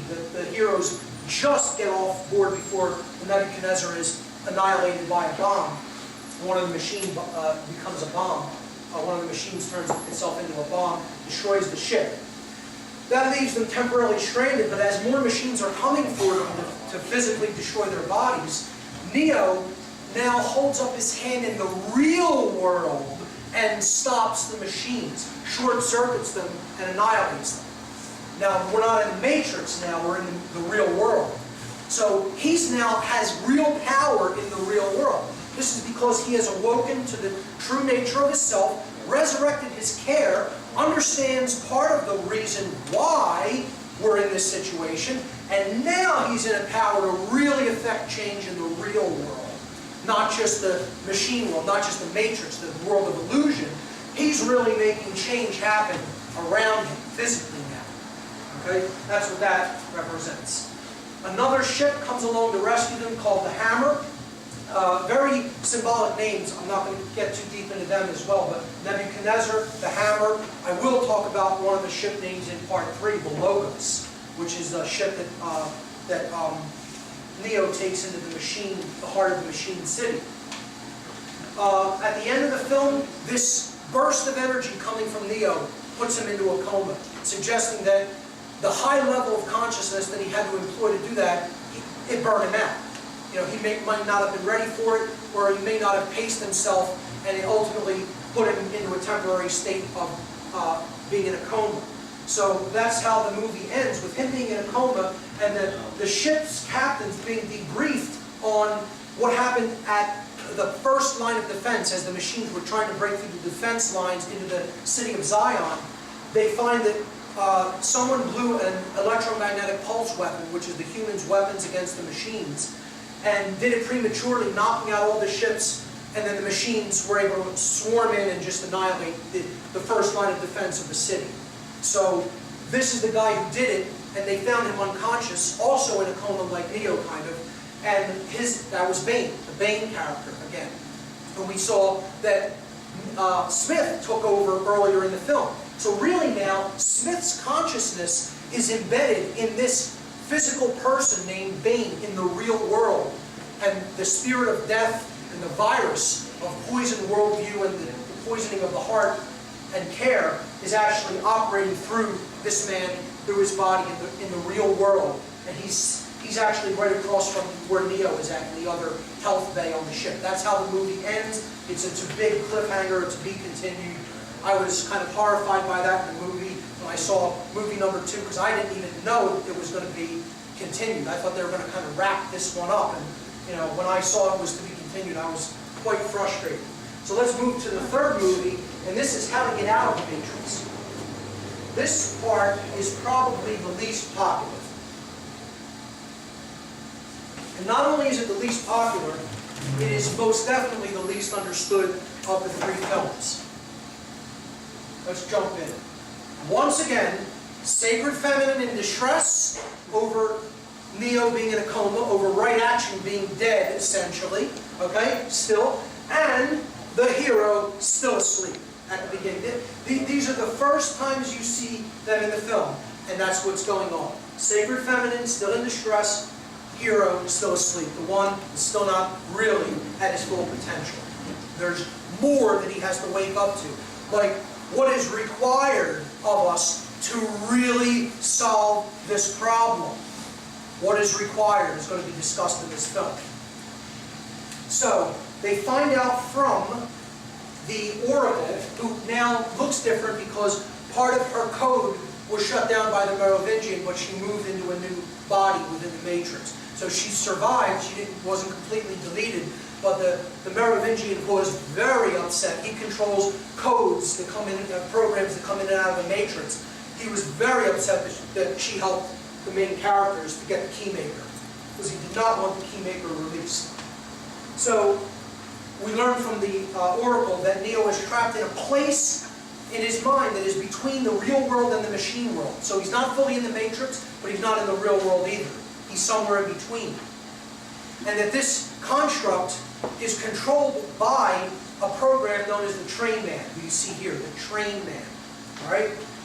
And he works for the Merovingian and follows his orders. So they want to lead a rescue mission into this, into the Matrix, to go back to the Merovingian and try to convince him to release Neo from this construct controlled by the Train Man. This is described as a black market of sorts for programs. Programs can make deals with the Merovingian, smuggle code in and out of the Matrix.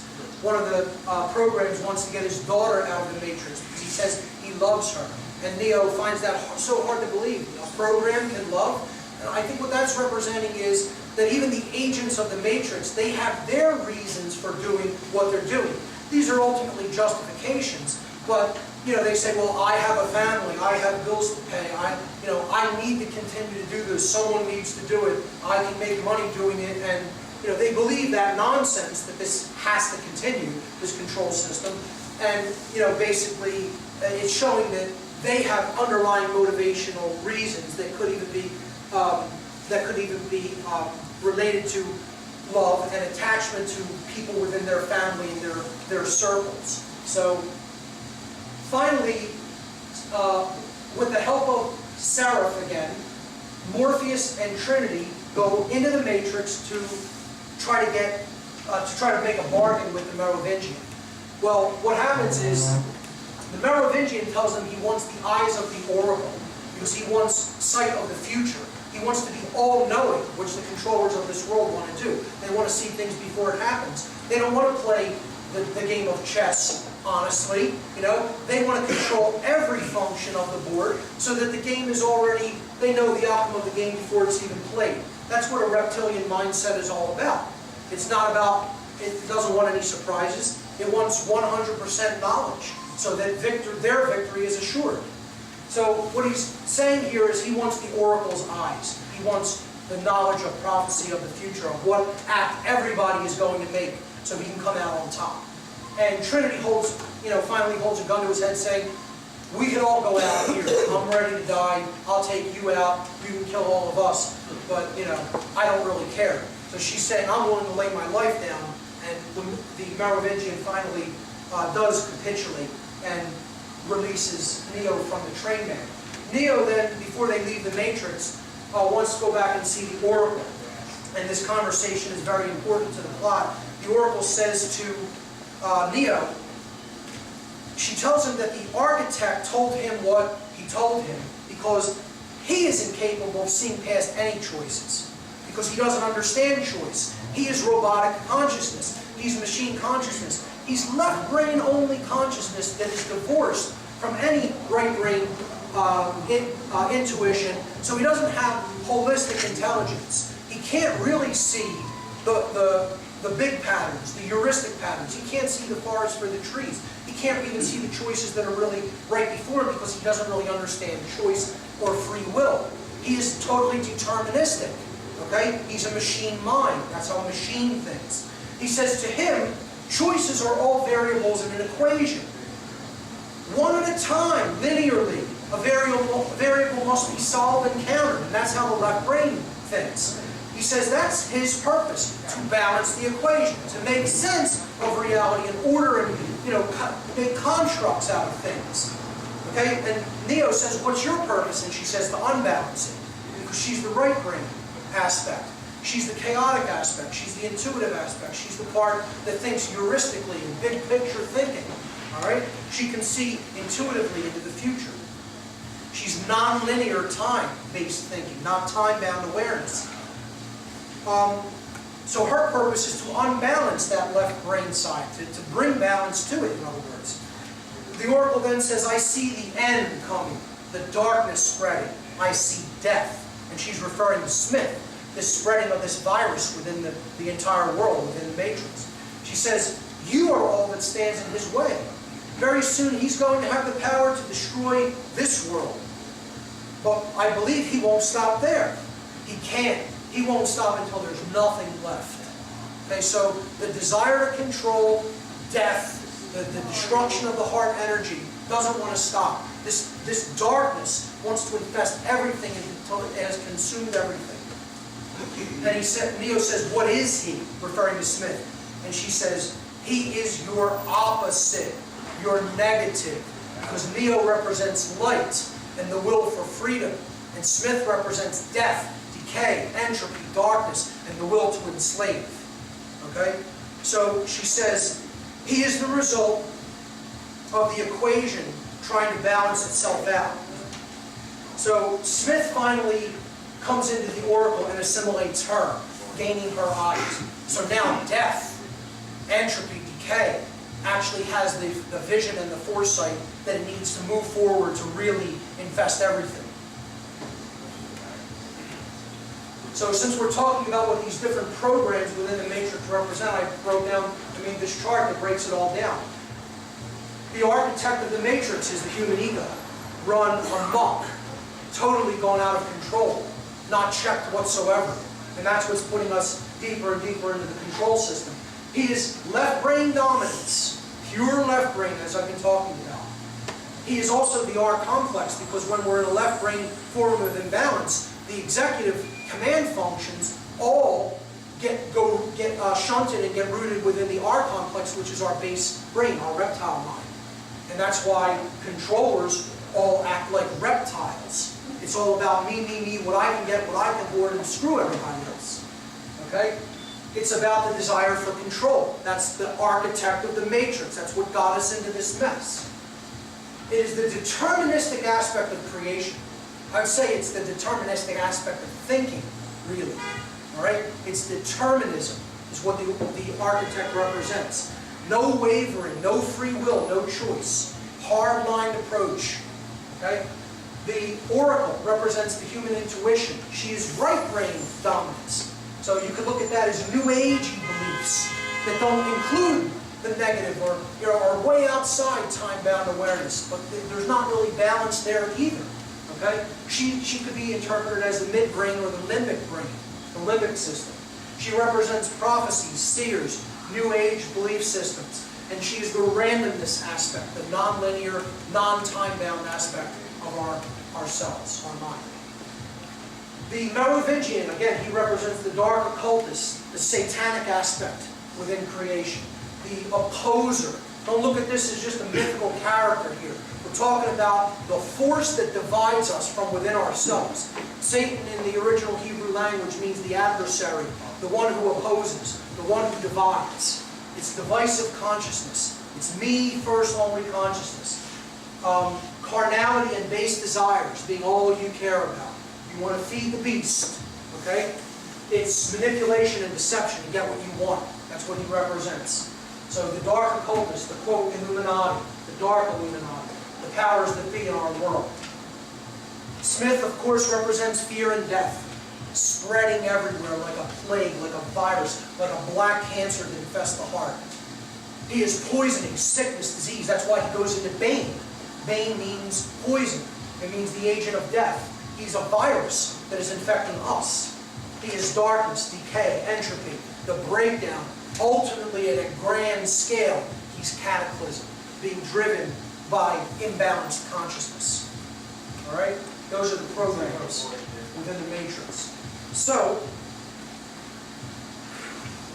finally, the captains are discussing their strategy because they're kind of stranded outside the city of Zion. They're trying to get back in so that they can help the war effort because the machines are rapidly approaching. And in the middle of them making plans, all very, left brain, what are we going to do type plans, Neo barges into the room and says, I know what I have to do. Okay, here's what he says. He says, I know what I have to do. I need to take one of the 2 ships that are left, take it by myself, and take it to the machine mainframe, the machine city. And they look at him like he's completely mad, like he's completely insane. What he's saying is, I have to take this consciousness and bring it into the heart of the enemy. I have to get it into the heart of the people who are ultimately still powering the control system. And they're looking at him like he's completely mad. You have no weapons. What are you going to do yourself? No ship has ever gotten within 100 kilometers of the machine's defenses. You're going to do it with 1 ship yourself. They say it's a waste, you're committing suicide. Even Morpheus doesn't really speak up and is very hesitant and questioning of Neo. Finally, Morpheus's old girlfriend, Niobe, one of the captains as well, says, you can have my ship. And when Morpheus says, why are you doing that? You've never believed in the prophecy of the One. She says, I still don't. I believe in him. I believe in Neo. I believe in his power to effect change. I don't need to believe in a prophecy. Okay? So she gives him her ship and lets him take it with Trinity into the heart of the machine world, the machine city. Meanwhile, on the other ship, Bane woke from his coma and killed the medic on the other ship. And he now goes onto the ship and hides there, the ship that Neo and Trinity are going to take to the machine mainframe. He's going to try to stop them, of course. Okay? And that ship is called the Logos, which we'll get to in a moment. So Bane is now on board the Logos, and he's holding Trinity captive. Again, he represents Smith, which represents death and the destruction of care, and he's holding the sacred feminine captive. All right? Neo tries to rescue her, and he is blinded by Bane. Bane shoves an exposed electrical cable into Neo's face and burns his eyeballs out. Okay? He actually burns away his eyes. So Neo is now blind, and Bane calls him the blind Messiah. Because his sight to the physical 5-sense world is now gone. He's not relying anymore on physical senses. He's relying on his spiritual senses. He's relying on higher sight to see the world around him. And he's not just looking at things from a 5-sense perspective. Now, just like he could see the code within the matrix with a higher form of consciousness, he could see the things that are going on in the real world, just as they are. So he sees this, demon consciousness in Bane, which is Smith, inhabiting him. It's death inhabiting him. And he finally does dispatch Bane. And they continue on their way to the machine city. Meanwhile, on Zion, the troops are prepared to do battle with the machines. And they're all very hesitant and very nervous because they don't think many of them are going to survive, if any of them at all. So, the battle finally begins when the machine consciousness breaches the defenses of Zion and comes into the city like a swarm of locusts, annihilating everything. Their numbers are too great, and this is suggestive that the numbers of the people who are still totally attached to the system of control in our world, and who will give over all of their energy and their bodies for the perpetuation of that control, are still so overwhelmingly vast that it is like we are literally up against a plague of locusts. Okay? That's what that represents. That so few are woken up to the evil of their actions that they will do the bidding of the machine consciousness full bore, no matter what it means, even if it means the destruction of humanity. So Niobe pilots a ship through the mechanical pipes leading back into the city of Zion, and they explode an electromagnetic pulse weapon, which gives them a little bit of breathing room. It destroys enough machines to give them some breathing room. During the aftermath, there's a conversation between Neo and the council members, and he says that Neo is doing what he believes he must do. In other words, he has found his true purpose. He's doing what he thinks he believes he really needs to be doing. He's doing his work. He now knows that this is what work he needs to do, and he's finally doing it. Meaning, taking that understanding of consciousness and bringing it into the machine world, bringing it into the mind and heart of the people who are still in that diseased level of consciousness, to help to change them. That's what Neo is finally doing, which is what his purpose is. He says, I don't know, Morpheus is saying about Neo, I don't know if he'll reach the machine city. And if he does, I don't know what he can do to save us. But I do know that as long as there is a single breath in his body, he will not give up, and neither can we. And this is the main message of the third movie. That what it's going to take to get us out of this current condition of humanity is sustained willpower, sustained effort, not giving up, not just expecting results quickly, and if they don't happen, then just saying, oh, it didn't work. Sustained willpower is what is required in order to solve this problem. Okay? Let's move on. Neo and Trinity approach the machine city. I wish you could see it a little bit clearer in this slide, but there are three main pipes that lead from the power plants that all the people are plugged into, giving their energy, and it's leading to the machine city, which is very far away from the power plants. This represents something very profound. There are three channels. There are three forms of energy that the machine consciousness is feeding on through us. And that is our thoughts, our emotions, and our actions. They feed on mental energy, us giving our thoughts over to their way of thinking and their worldview. Our emotions, they want to wire our emotions up into a ball and have us pump out all negative energy so they can feed on that. And our actions. We give our physical energy over to the machine world, okay, to the control system. There's machines there that are unimaginably enormous, and seemingly what is Neo going to do up against something that powerful?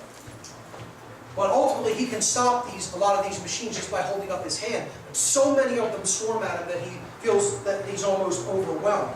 And he says, there are way too many sentinels, I can't beat them. So even with his level of consciousness, there's so many people attached and plugged into this control system, I don't know how we're going to beat them. Finally, he says, we can't beat them head on, so go up, go over them. And this is, again, representative of this concept that's brought out as a motif, going up. They go up into the clouds, above the dark energy. So this is rising up to a higher level of consciousness, and in doing so, you're going over that low consciousness. You are transcending it, and you could actually, work with it from that higher perspective to try to change what's going on down there. So he says, go up, go over them. The sky is the only way. I'm going to wrap it up fairly soon. The Logos then crashes on re-entry into the dark aspects of the atmosphere. This is very symbolic. Logos is a Greek word that means word. The word. Okay? Now, what did we say the most powerful word was? Ultimately, the lost word is no.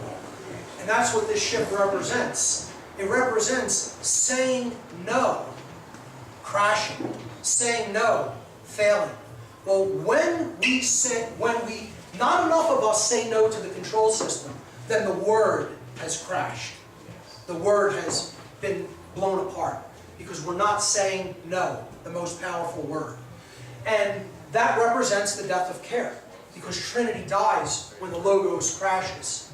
So ultimately, not saying no, The refusal to disengage from the desire to control is the death of the heart. That's what this is saying, symbolically, allegorically. That's when she dies, when finally the word crashes. Neo says goodbye to Trinity, and now there's only one recourse. Because saying no has failed, now a sacrifice is required. So this is what's going to happen if we don't say no. That a sacrifice is going to be required, as it once was before, and I would suggest was many times before, but it's going to be required again. We don't want to have that eventuality happen. We're trying to avert that, ultimately, by going up over them, okay? Going to the sky and changing consciousness. But if it has to be done through a sacrifice, then it will be, and a small portion will fight for the whole. So, Neo says to Deus ex machina, which is the God out of the machine, which is what this big machine is, the hive mind of the machine world. That's what it represents. You know, the totally diseased consciousness of the intellect divorced from care and wisdom and out of control and ultimately trying to dominate everything. He says to it, the program Smith, this virus, has grown beyond even your control. In other words, death is going to destroy everything. Okay? You're not even going to survive this, you know, to control anything. You're going to have a world of complete annihilation and cataclysm left, you know, that you're going to rule. You're not even going to rule it. You're going to get swept up in that hard cataclysmic outcome. He says, Smith has grown beyond your control, and soon he will even spread through this city as he has spread through the Matrix. You can't stop him, but I can. So he tries to make a deal with the machine mind and says, I'll take care of the Smith problem if you will agree to free Zion, not destroy Zion. So the machines ask him, what do you want? And he says, I want peace.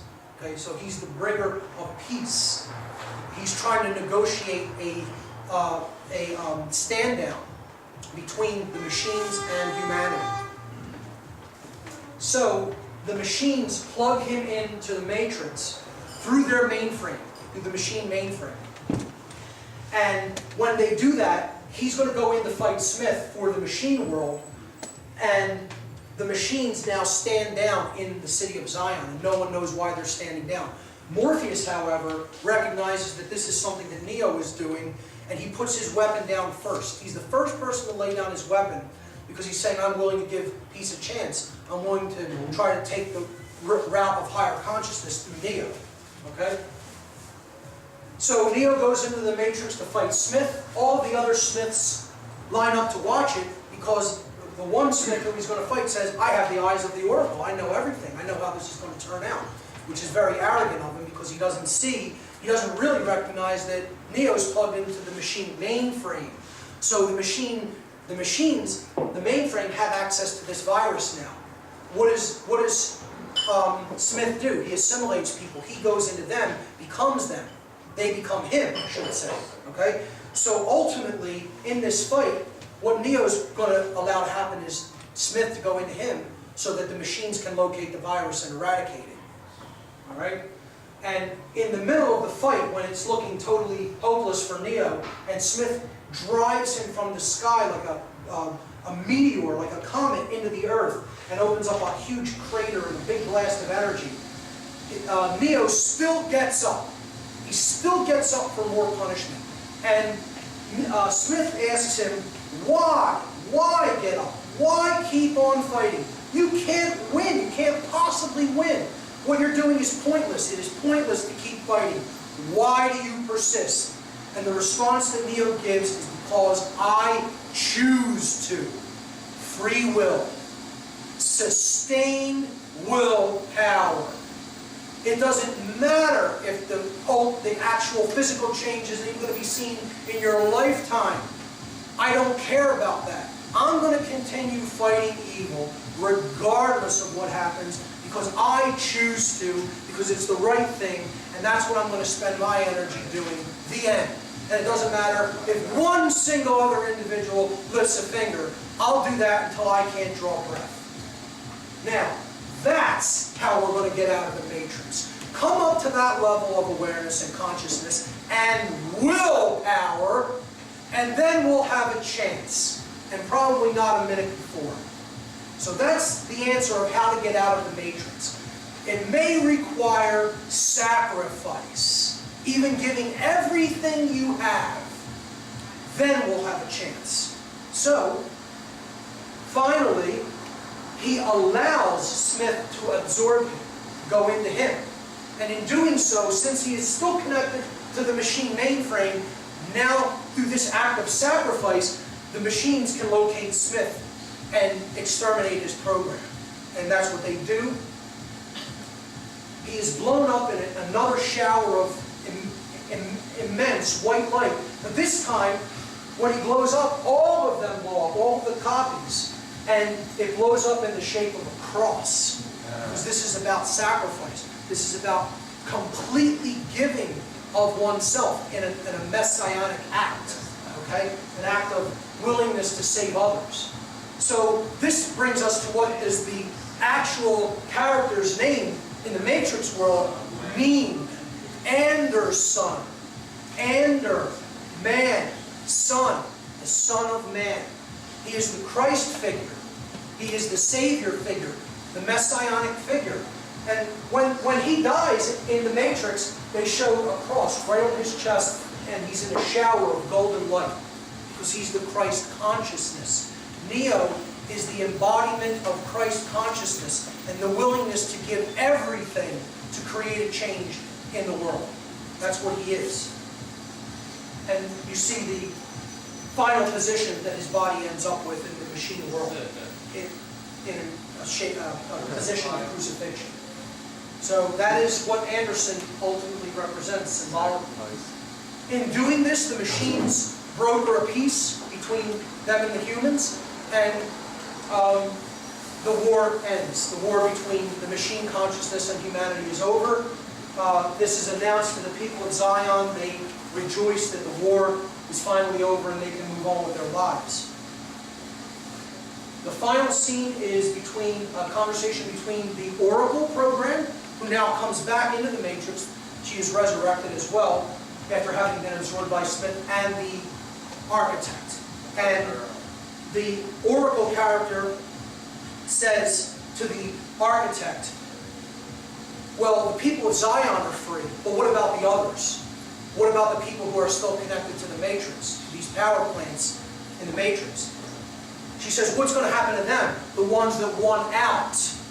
And the Architect has brokered a deal because of what Neo has done for the machines by eradicating Smith. See, it's about, he has conquered death.